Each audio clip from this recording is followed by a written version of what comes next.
campaign against Tinubu in the north thickens. Why? A lot of them now are crying out that the red flags they saw in Buhari in 2015 that they all ignored, they are now paying dearly for it. Are you going to dispute that? Because, like we've always said, all the vices that you can think of in this country, 90% of it, the northerners are the ones bearing it. At the end of the day, we ask, why is it that they are still keeping quiet, but few of them are coming out to air their opinion. All the red flags, like dodging questions, dodging debates, dodging the interviews, what have you, they will say, oh, it is not by talking too much, it is not this. And that is the narrative they are giving us now, that it does not matter. Those who attended debates, those who did this, those who did that, they did that, they even won. But the ones that attended all this did not win. Is that a good standard?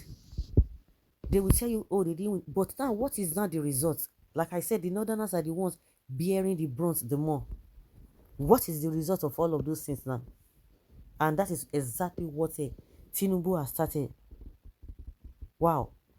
Charity begins at home. Inferiority and superiority complex is a disease.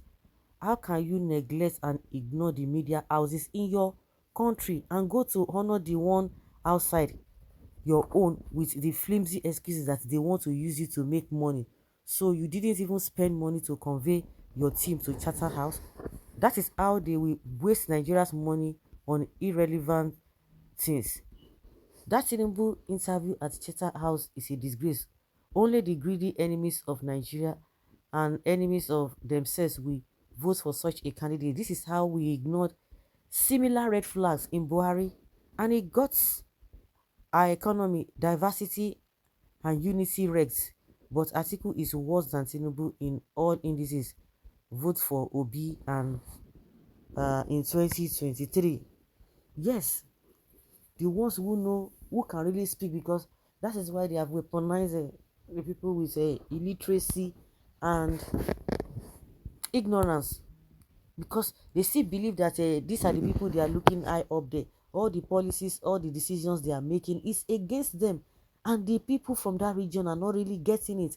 Just few individuals are getting it, and it's like their voices are just not loud enough for the rest ones to understand or to know what to do.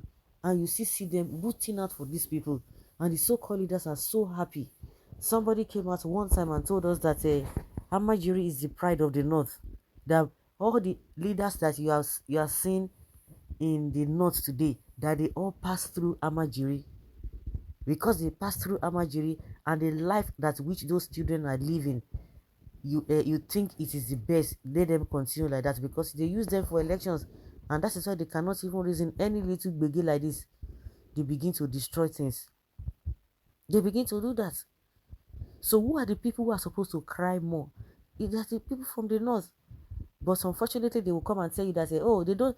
That's how they will be boasting that, you know what, that all of you who are shouting, talking on social media, that 90% or 80% of the people from the north, they are not even aware of social media, and that is how they want to keep it.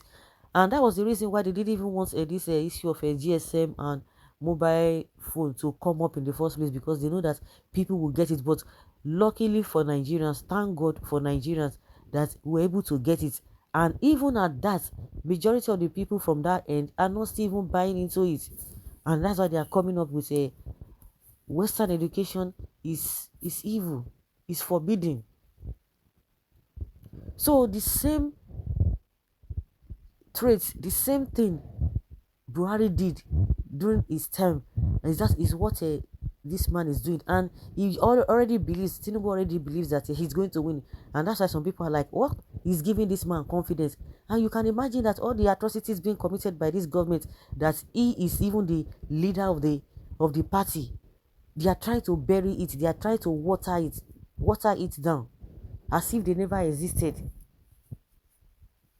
All the signs are there, thinking that, oh yes, or hoping that, you know what, even if Buhari could do it, because they would think that Buhari is not as intelligent as they are. If Buhari could get away with it, they will get away with more things. And that is why they are pushing this rubbish narrative out there, that you don't need to debate before you win election. Is it to win election? Is debate just to win election? It's not to win election. And they will begin to tell you, and they are telling you that tomato sellers in the market or the villagers do not even listen to radio, do not listen to debate. That is the reason why they also say in the north that majority of the people are not on social media. They don't even speak English. One of the spokespersons of APC said, oh, how did they conduct, when they said they conduct some poll, taking questions from people, getting to know people's opinion and mindset towards this election. They said, oh, how can they carry out that poll, and telling us that Peter Obi won, whereas majority of the people in the north don't speak English. You see, that is why this man came out. Peter Obi saying that if these people can, because if you look at it, maybe the Quran they are studying or the Arabic study they are studying could be more even difficult. That if they could study all this Quran, they could study all this, that means they are intelligent.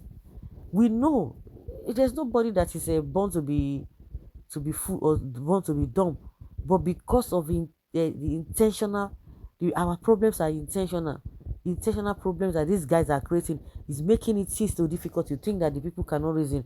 They are doing it deliberately. Oh, Amajiri is the pride of the north. How is that what one can be proud of? If Amajiri is the pride of the north, then why are you not allow your children to be in that category? Because you said you passed through. Adamu Gaba was the one who saying it. So you say you passed through that level, and which you know it is not palatable, without being told, without anybody passing through what those Amajiri or whatever they call them. You can see now, nobody, suffering does not hide. Suffering does not hide.